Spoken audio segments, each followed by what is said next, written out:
Ê, nhớ rồi thì tụi nó đi sửa tới cái cha rồi. Từng đấy tôi rong hẳn đó. Ô, sẽ cứ tôi tham gia theo. Bây giờ. Đây, nó đi sửa tới tôi cha tới cha nó đi là sao nó còn là gì nó đi. Cho nó. Nó. Dạ chị sân được của sân được Ôi, bé. thế là Cái chuyện tắt tỏ lo kia được cơ. Sân được về theo, sửa tới vào chơi tiếp vào trắng. Ôi mẹ hả? Ôi mẹ bao nhiêu bánh sao hả? À, những phân số này. Sân đó con trai mà chơi nhà riêng để tao cho bà sân đó cả nữa. Đó. Nghe trái này. Cứ đó sửa để có lái theo, có tới rô theo. Chỉ lái theo dạ. Đời cái này, tôi đi chả rồi. Lấy mẹ sẽ chỉ lấy Lấy mẹ gì ạ? Lấy cái là lấy mẹ nhà có sư trẻ. Hôm nay thì tôi là sau đấy nó.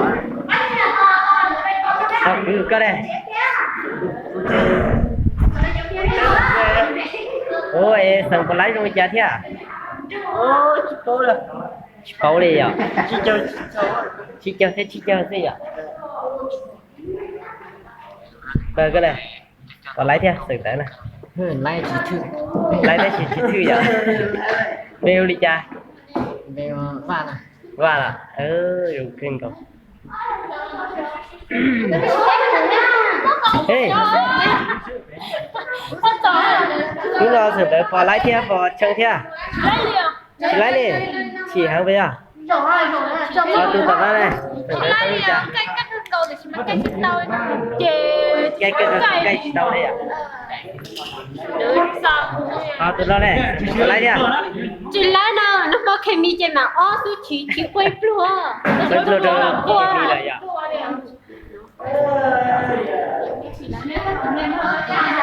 Từ nó sợ thế đó là xưa nó sửa tới phò lái theo, phò chân theo. lái liều Lái đi à? Nó có chiếc xe được rồi ha. Con này, chúng ta sửa tới tôi trả đi. Ô, sẵn nói chị lái đi. Lái đi ạ. Hút xịt tao thì sửa tới kiên cà phê cho họ lấy rung trà. Giao cho một chỗ hả? Có sự tiền dù cái chẳng dễ của thái chứ. Sao sẽ tao đi à? Ồ, linh đại ạ.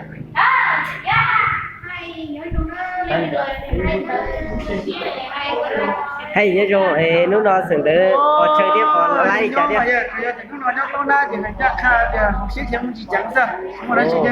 Gà một chỗ họ lấy, có rung trà tiếp.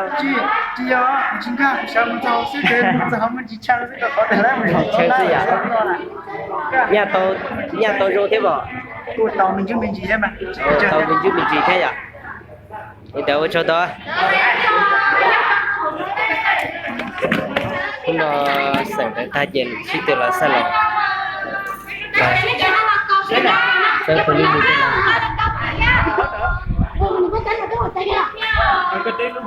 Ô, số tôi mới ra ơi. Nhớ rồi ạ. Ê, lúc đó sẵn tới có lái đi á, rồi đi chả rồi. Ôi, chỉ lái thế à? Chỉ lái thế ạ? Cứ xử tiền bay rồi hỏi có chân thế. Bây giờ cũng chỉ chẳng biết thôi mà mình thôi là gì chứ. Ồ, linh đấy ạ. Có đây. Ừ. Ê, sẵn tới có lái thế. Rồi chả rồi. Chỉ lái đi ạ? Đâu.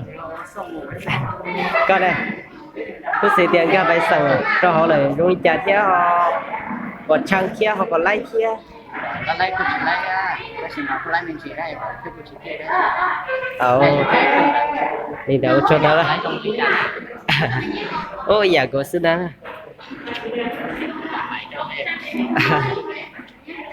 Xong tới ta chơi xí từ lần sân lục là gì tiền. Nó mỏ ok rồi, về rồi mình nhà đó. Sụp nó ya biết sụp mặt cha còn cối chua này.